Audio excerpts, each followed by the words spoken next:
장 13절과 14절입니다.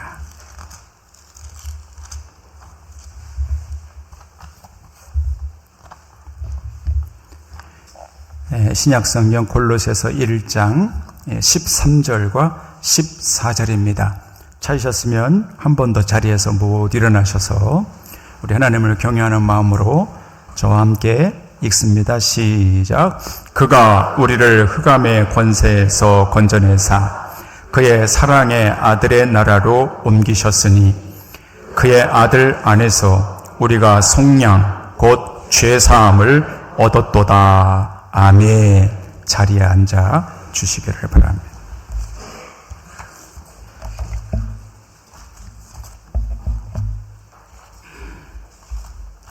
하나님, 오늘도 저희들에게 말씀을 주사 여기 말씀이 준비되어 싸우니 하나님 간절히 기도합니다.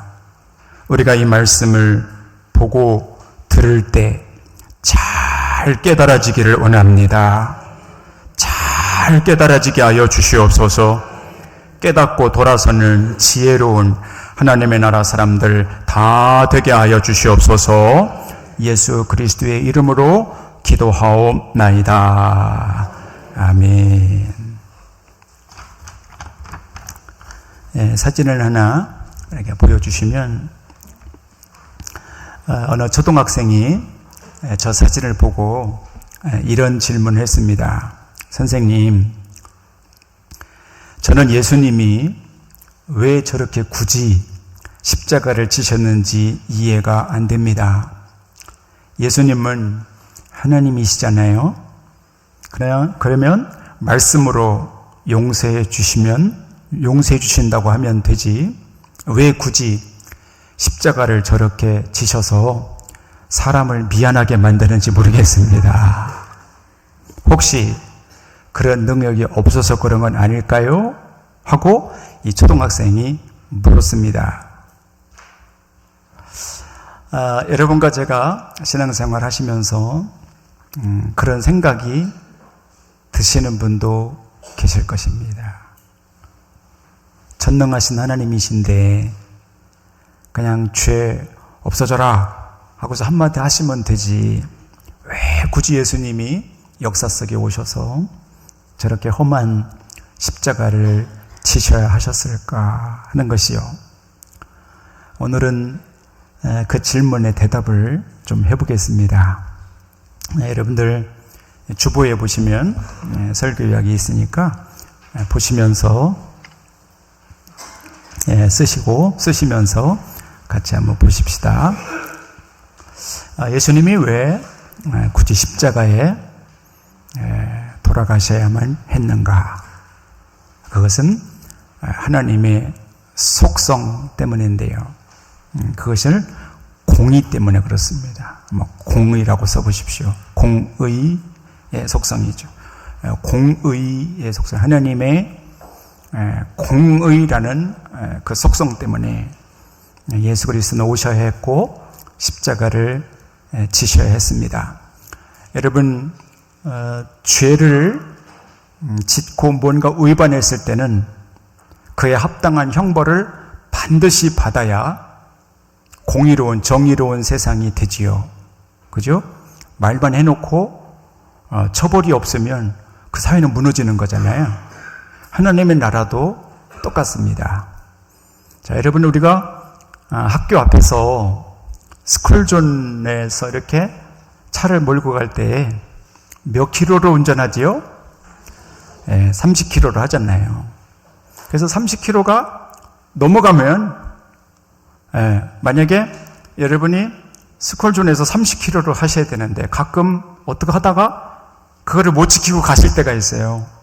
그래서 50킬로로 운전하면요 7만 원의 범칙금을 내셔야 돼요.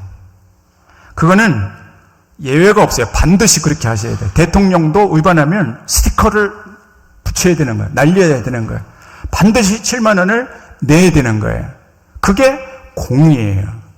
그러니까 우리 사회도, 인간 사회도 공의가 있는 삶을 살잖아요. 하나님의 나라는 더 그런 거지요. 하나님이 거짓말 하실 수 없잖아요. 하나님이 그냥 대충 장난으로 사람 만들어놓은 게 아니잖아요. 그러니까 공의가, 하나님의 나라는 철저한 공의라는 것이 있는데, 그것이 죄를 범한 사람은 반드시 그 죄에 상응하는 범칙금, 위반한 거를 책임을 져야 된단 말이죠.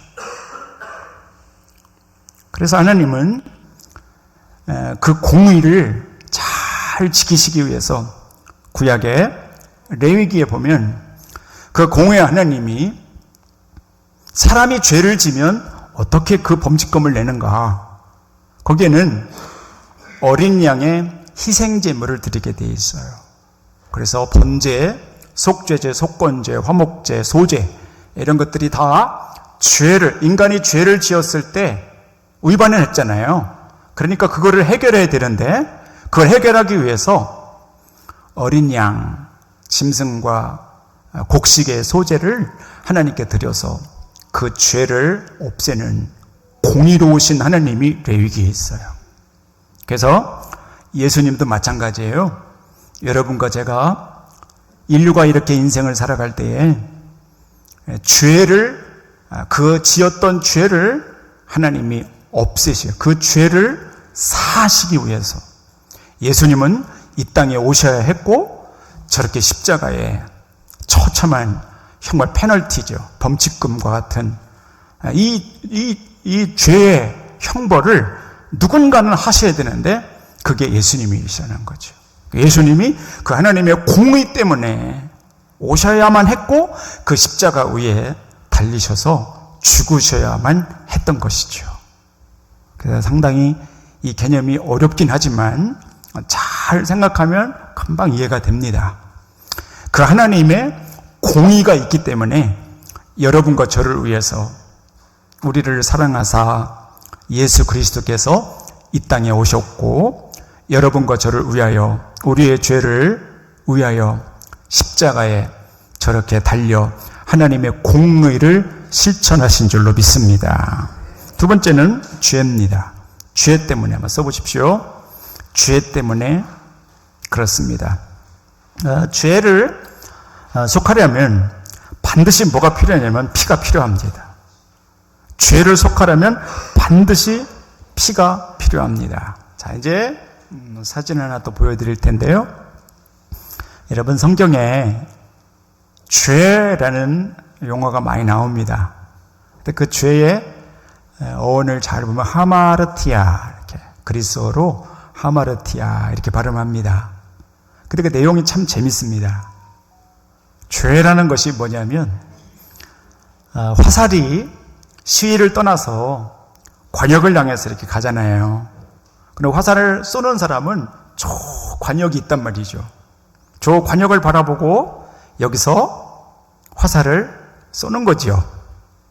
그러면 그 화살이 관역을 향해서 딱 들어가면, 그러면 그건 바른 겁니다. 그건 좋은 겁니다. 그런데 분명히 저 관역으로 쐈거든요, 화살을. 쐈는데 얘가 걸로 안 가고 빗겨나가는 것입니다. 그러니까 그 화살이 빗겨나가다, 아니면 도달하지 못하다, 이게 하마르티아입니다. 그래서 죄는 하나님의 사람, 여러분과 제가 하나님의 영광에 이르도록 창조되었어요. 하나님의 영광에 이르도록 그렇게 관역을 맞춰서 살아야 돼요. 하나님의 뜻에 딱 맞게 살아야 돼요. 그런데 죄라는 게 뭐냐면 자꾸 거기를 비껴가게 만드는 거예요. 하나님을 벗어나게 만들고 하나님의 뜻에 이렇게 비껴나가는 거, 아니면 거기에 도달하지 못하는 것, 이게 죄예요. 근데 그 죄를 속하기 위해서는, 그 죄를 없애기 위해서는 반드시 피가 필요해요.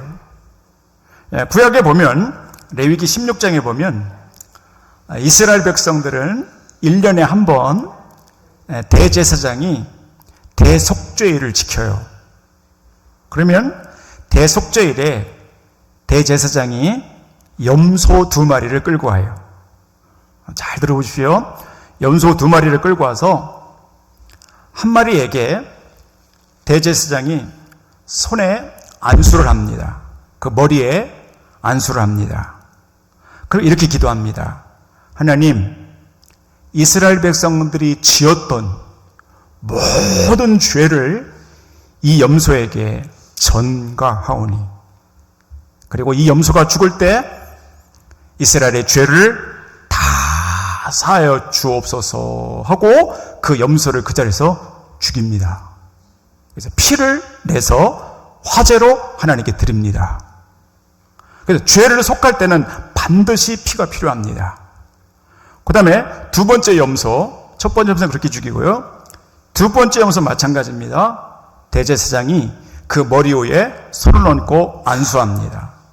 안수할 때 이렇게 안수합니다. 하나님, 이 염소에게 이스라엘의 자손들이 지었던 모든 죄를 이 염소에게 전가하오니. 하나님, 이 염소의 피로 모든 이스라엘 백성들의 죄를 깨끗게 해주시고 그 죄를 걷어가 주시옵소서 하고 그 두 번째 염소를 광야로 쫓아보냅니다. 그러면 그 염소가 광야에 돌아다니면서 낭떠러지에 떨어져 죽든지 아니면 짐승들에게 물려 찢겨 죽든지 피를 흘려 죽습니다. 걔는. 그때 하나님이 그 찢어져 죽은 그 염소의 피를 받으시고 이스라엘의 모든 죄를 사하시는데 그 염소의 이름을 아사셀 염소라, 여기 레위기에 그렇게 말씀하셨어요. 레위기 16장에 아사셀 염소가 그런 거예요. 그러니까 이스라엘 백성들의 죄를 씻을 때는 하나님이 반드시 그에 상응하는 피값을 대신하고 어린 양과 염소에게 죄를 전가해서 그 이스라엘 백성들의 죄를 씻으셨어요. 마찬가지입니다. 여러분과 저의 죄도 공의로우신 하나님이 그 죄를 씻으려면 반드시 피가 필요해요. 그래서 예수 그리스도께서 인간의 육신을 입으시고 이 땅에 오셔야만 하셨고 저 십자가 위에서 당신의 피를, 여러분과 저의 죄를 사하시기 위해서 당신의 몸을 찢으시고 피를 흘리실 수밖에 없는 그 상황이 된 거지요. 십자가에 죽으셔야만 했던 것이에요. 오늘 이 예배, 이 자리에 오신 사랑하는 성도 여러분, 여러분과 저의 죄를 지금도 지난 한 주간도 지었던 우리의 죄, 우리 안에 있는 모든 추악한 죄들을 씻으시기 위하여 예수 그리스도께서 십자가 위에서 여러분들을 위해서 피를 흘리고 죽어주었다는 사실이 믿어지기를 바랍니다. 그것을 속량이라고 하는 거예요. 자, 그 다음 써보세요. 그 다음에 써보십시오. 죄란 화살이 관역에 도달하지 못하는 것이다 말씀드렸고요. 3번에 보시면 나 대신이에요. 나 대신이라고 써보세요. 나 대신 돌아가신 거예요. 그거를 속량 이렇게 말하는 거죠. 나 대신 나의 죄를 씻으시기 위해서, 나를 속량하시기 위해서 예수님은 이 땅에 오셔야만 했던 것이죠. 이 속량이라는 말을 영어 성경에 보면 atonement라고 그랬어요. 성서학자들은 at one moment, 그래서 단번에, 단순간에 피를 흘려 죄를 사하시는 어린 양의 모습이라고 말하고 있죠. 자, 오늘 여러분과 저는 성찬 앞에 섭니다. 오늘 여러분이 받으시는 빵과 여러분이 받으시는 잔은 여러분을 속량하시기 위하여 예수 그리스도께서 찢으시고 흘려주신 살과 피예요. 여러분이 오늘 받으실 때 축복해요. 여러분과 저의 모든 죄가 사하여지기를 축복합니다. 오늘 성찬 받을 때 여러분 안에 질병이 떠나가기를 축복합니다. 고통과 불안이 사라질지어다. 중독이 끊어질지어다. 속량함을 받는 시간 되기를 주의 이름으로 축원합니다. 그러니까 예수님이 오시지 않고는 해결이 안 되는 거예요. 해결이 안 돼요. 예수 그리스도께서 단번에 십자가 위에 마치 아사살 염소처럼 레위기의 어린 양처럼 피를 흘려 죽으셨기에 여러분과 제가 속량함을 받고 구원함을 받은 것이죠. 그래서 오늘 골로새서 1장 14절, 여러분의 성경을 다 보십시오. 골로새 1장 14절 이렇게 기록된 것입니다. 읽습니다. 시작. 그 아들 안에서 우리가 속량 곧 죄사함을 얻었도다. 아멘. 예, 오늘 그런 시간 될 수 있기를 축복합니다. 그리고 성찬을 향해 나가는 사랑하는 성도 여러분, 여러분과 제가 십자가를 잘 바라보며 나갈 수 있게 되기를 바라요. 힘드십니까? 괴로우십니까? 아프십니까? 힘든 일이 있습니까? 고됩니까? 고난이 왔습니까? 십자가, 오늘 찬양대 찬송해 주신 것처럼 나를 사랑한 그 십자가를 잘 바라보십시오. 그러면 여러분을 속량해 주신 예수님이 여러분을 바라보세요. 그리고 내가 어떤 상황에 있든지 지금도 여전히 여러분과 저를 사랑하사 속량해 주신 그 예수님은 지금도 그 십자가를 바라보는 하나님의 사람들을 구원의 길로, 거룩한 길로 인도해 주시니 이 고난주간에 특별히 여러분과 제가 그 십자가를 잘 바라보며 나갈 수 있게 되기를 바라는 것이에요. 책을 한 권 소개할 텐데요. 한번 4월과 5월 중에 꼭 한번 읽어보십시오. 자, 한번 사진 한번 보시면 양치는 언덕이라는 책을 오늘 저 소개해요. 정말 한번 읽어보십시오. 4월과 5월 중에 특히 가정의 달을 이렇게 앞에 놓고 여러분 이런 책을 한번 꼭 읽어보십시오. 미우라 아야코, 일본 기독교 대표적인 작가이죠. 미우라 아야코. 저는 미우라 아야코의 책을 참 좋아합니다. 여러 권 읽었는데 아주 오래전에 이 책을 읽었었고요. 중간에 이제 제가 책을 정리하면서 폐기할 때가 있었어요. 그때 이 책을 버렸어요. 그래서 이번에 설교를 준비하면서 다시 샀어요. 다시 사서 처음부터 쭉 끝까지 다 읽었어요. 그 예전에 이렇게 보았던 감정이 다시 생기더라고요. 이렇게 이 책을 읽으면 여러분들 마음의 치유가 많이 일어나고요. 이게 소설인데 상당한 감동, 벅찬 감동이 중간중간 있고, 그리고 워낙 글을 잘 썼어요. 재미있어요. 내용이 상당히 책 읽는 재미가 이 안에 있고, 배경이 성경이다 보니 참 깨닫는 것도 많고 유익해요. 그러니까 한번 읽어서 보시고, 특히 자녀들이 막 결혼을 앞두고 있거나 막 결혼했거나 이런 가정들은 이 책을 있잖아요. 꼭 한번 선물해 보세요. 그리고 읽으라고 권해주세요. 이렇게 양치는 언덕 제목, 그 다음에 이름 알려주면서 꼭 한번 사서 주든지 한번 정보를 주세요. 굉장히 유익한 것들이 이 안에 있습니다. 이 책의 주인공은 나오미라고 하는 여인입니다. 근데 이 나오미라는 여인은 고스케라고 하는 목사님의 외동딸입니다. 그런데 이 나오미가 학교를 졸업하면서 남자를 사귀는데, 그것도 중요하잖아요. 그죠? 남자를 사귀는데 알코올 중독, 그 다음에 바람둥이, 불신자, 르이찌라고 이름하는 그 청년을 만납니다. 근데 얘는 얼마나 애가 수가 좋은지 이거를 다 감춥니다. 다 감추고 순수한 청년인 것처럼 나오미에게 접근합니다. 그런데 우리 자녀들이 참, 특히 교회 다니는 우리 자녀들이 참 조심해야 되고 기도를 여러분이 많이 하셔야 돼요. 안 그럴 것 같은데 말이죠. 그 나오미가 이 청년한테 완전 반합니다. 그때 그 아버지 고스케라고 하는 목사님이 그 청년, 남자 청년을 첫눈에 처음 딱 봤을 때 알아봅니다. 딱 보는 순간 얘는 아니다. 그래서 아니라고 딸한테 말해줍니다. 근데 딸은 이미 그 청년에게 마음이 반해 있었어요. 그래서 아버지 어머니하고 티격태격하다 싸우다가 가출을 해요. 그리고 그 르이치라는 청년과 함께 2년 4개월의 긴 동거 생활에 들어갑니다. 여러분, 자기가 꿈꾸는 행복이 영원할 것 같았는데, 그러잖아요. 어떤 사람은 결혼식 막 하면서 그러잖아요.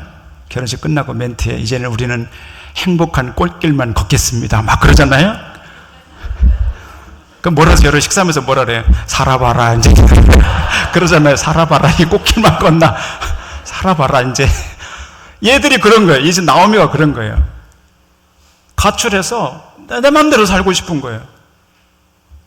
여러분, 2년 4개월 동안 처참한 대가를 치릅니다. 그 료이치라는 청년이 매일같이 술 먹고 늦게 들어오고요. 새벽 2시, 3시 들어오고. 그리고 줄담배를 피는데 어떤 날은 잼터리를 던졌는데 이 나오미가 이마에 맞고 피를 절절 흘립니다. 밥상 다 뒤집어 엎고 막 밥공기 날라다니고 처참한 생활을 견디다 못해 이 나오미라는 이 사람이, 이 딸이 도저히 이 사람하고는 살지 못하겠다 생각이 들던 어느 날 아버지 집이 생각이 나는 거예요. 아버지 집.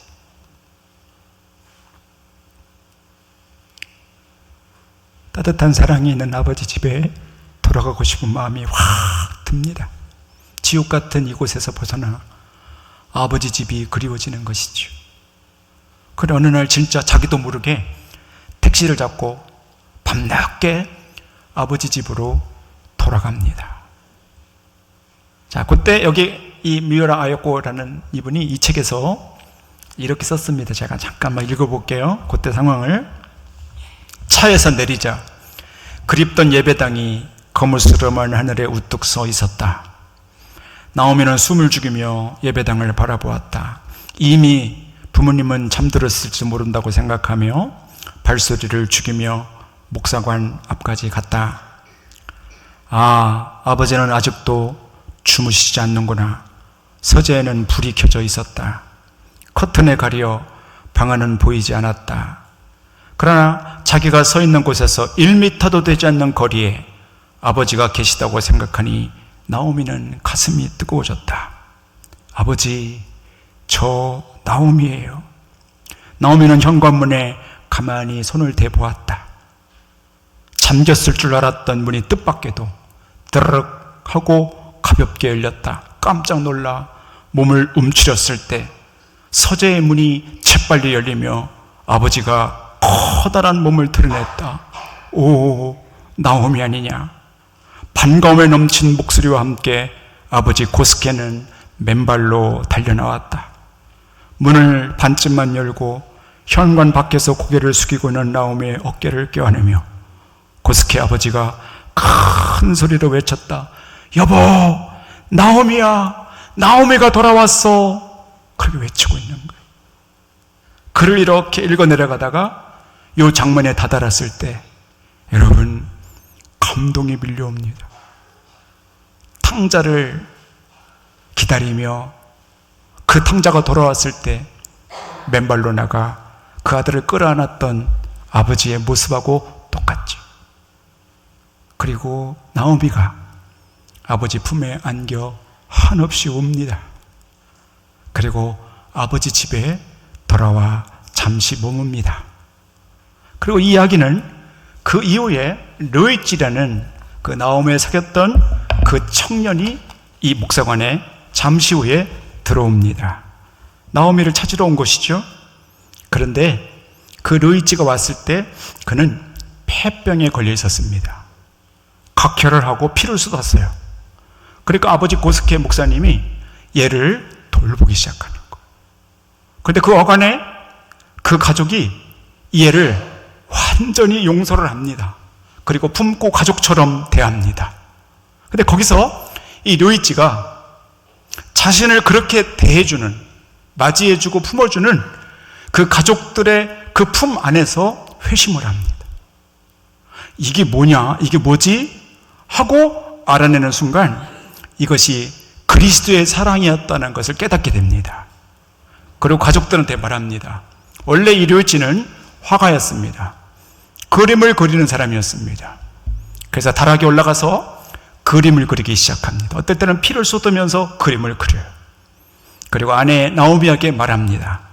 내가 이번 성탄절에 당신에게 이 그림 선물을 하고 싶은데 내가 심혈을 그려서 그리고 있으니 절대로 와서 보지 말라는 거예요. 이거를 올라오지 말라는 거예요. 내가 성탄절 날 당신에게 이거를 선물하려고 하니 그렇게 알고 여기 올라오지 말라는 거예요. 그래서 한동안 요이치가 거기서 그림을 그립니다. 그리고 성탄절이 이렇게 다가옵니다. 그런데 성탄절 전날 크리스마스 이브에 이 료이치, 이 사위 옛 애인으로부터 연락이 옵니다. 그래서 연락을 받고 크리스마스 전날 이브에 갑니다. 근데 그 옛 애인은 이 료이치를 유혹하기 시작합니다. 근데 거기에 료이치가 넘어가지 않습니다. 이미 료이치는 술을 끊었고 담배를 끊었고 여자를 멀리하기로 결정했습니다. 그렇던 차에 그 옛 애인이 불러낸 것이죠. 그 자리에서 거절합니다. 그때 그 옛 애인이 이별주 한 잔을 먹고 끝내자고 합니다. 좋다고 끝내자고. 그때 그 사람이 거기다 수면제를 탑니다. 그래서 수면제가 있는 것을 모르고 그거를 먹고 료이치가 집으로 걸어옵니다. 걸어오는 중에 몽롱하다가 쓰러집니다. 료이치는 거기서 겨울에 죽습니다. 동삼에 얼어 죽습니다. 근데 이제 그 스토리는 그 다음입니다. 경찰서에 의해서 이 사람이 죽은 것을 알게 됐습니다. 그리고 그 사람 시체가 목사님 집 목사관으로 옮겨집니다. 그리고 장례를 치릅니다. 성탄절날 장례를 치르는 것입니다. 모든 사람의 이목이 이 료이치가 무슨 그림을 그렸을까라는 것입니다. 다락에 숨겨놓은 그림을 도대체 그 아내를 위해서 무슨 그림을 그렸을까 모든 사람의 관심이었고 또 이 목사님도 너무나 궁금했습니다. 장례 예배가 드려지는 중에 그의 아내였던 나오미가 그 그림을 찾으러 올라갑니다. 갔더니 흰 보자기에 큰 그림이 쌓여 있었습니다. 그래서 그거를 가지고 내려옵니다. 그리고 그 보자기를 클릅니다. 풀어서 큰 그림을 이제를 위해 딱 올려놓습니다. 그 순간 그 장례배에 왔던 모든 사람들이 탄성을 질렀습니다. 와! 하고 그 그림을 보면서 놀라는 것입니다. 그 그림은 예수님이 십자가에 달려있는 모습이었습니다. 그리고 그 위에서 피를 툭툭툭 흘리고 계신데 그 밑에 한 젊은이가 무릎을 꿇고 그 피를 받고 손을 들고 있는 장면이었습니다. 그 사나이는 누가 봐도 료이치 그 청년의 얼굴이었습니다. 그리스도를 바라보고 그리스도의 피를 받고 있는 그 청년의 모습은 그가 회심한 후 정말 그리스도를 만난 사람이구나 온 가족과 성도들이 깨달았습니다. 천하의 방탕하였고 바람둥이였고 정말 몫을 인간이었지만 그리스도를 만난 이 사람의 삶은 완전히 뒤바뀐 거듭난 사람이었구나. 온 사람들이 장례를 치르면서 그 료이치를 기념하고 그러면서 그 장례를 치르면서 그 스토리가 이야기가 끝납니다. 오늘 성찬을 받고 예수 그리스도를 바라보시는 여러분과 저에게도 힘들고 내 마음대로 내 뜻대로 되지 않는 그런 일들이 여러분 우리 가운데 많이 있을 때 료이치처럼 여러분과 제가 꼭 바라봐야 될 곳 그리스도입니다. 여러분의 죄를 사하시기 위하여 이 땅에 오셔야만 했고 십자가에 피를 흘리셔야만 그렇게 죽으셔야만 했던 그 주님을 바라보시기를 바랍니다. 그러면 여러분에게도 하나님이 그런 능력을 주셔서 그런 죄와 나를 병들게 하고 나를 망가지게 하는 모든 것들로부터 우리 하나님이 여러분을 구원하여 주시리라 믿습니다. 오늘 이 성찬 받으며 그런 역사가 일어나기를 주님의 이름으로 축복합니다. 기도하십시다. 하나님, 당신의 공의 때문에 예수 그리스도는 이 땅에 오셔야만 했고 십자가 위에서 죽으셔야만 했습니다. 우리의 죄 때문에 피를 흘리셔야만 했고 속량하여 대속 제물이 되셔야만 했습니다. 오늘 우리가 성찬을 받으며 그 그리스도를 바라볼 때에 우리의 모든 죄가 속량되게 하여 주시옵소서. 우리의 모든 상처와 염려와 근심도 떠나게 하여 주옵시고 오늘 이 십자가의 보혈과 피 앞에 모든 어둠의 영들도 다 떠나가게 하여 주시옵소서. 예수 그리스도의 이름으로 기도하옵나이다. 아멘. 이제 성찬을 행하려고 합니다. 우리 성찬 위원들은 앞으로 다 나와주시기를 바랍니다. 앞에 다 나오시기를 바랍니다.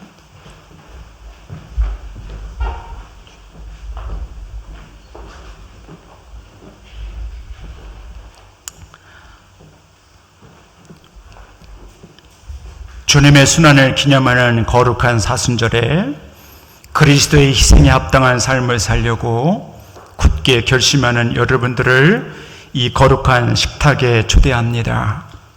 공의로우신 하나님이 우리의 죄 때문에 예수 그리스도를 이 땅에 보내셔야만 했고 그의 피로 인하여 구원받은 우리들이 그의 살을 먹고 그의 피를 마심으로 그의 구원을 기억하고자 하오니 성찬 받을 때 주여 함께하여 주시옵소서. 우리의 모든 죄가 사하여지게 하여 주시옵소서. 우리가 받는 이 빵은 그리스도의 살로, 우리가 마시는 이 잔은 그리스도의 피로 변화되게 하여 주시옵시고 우리의 폐부와 몸과 영혼과 우리의 삶을 고치고 새롭게 하는 놀라운 역사가 되게 하여 주시옵소서. 예수 그리스도의 이름으로 기도하옵나이다. 아멘.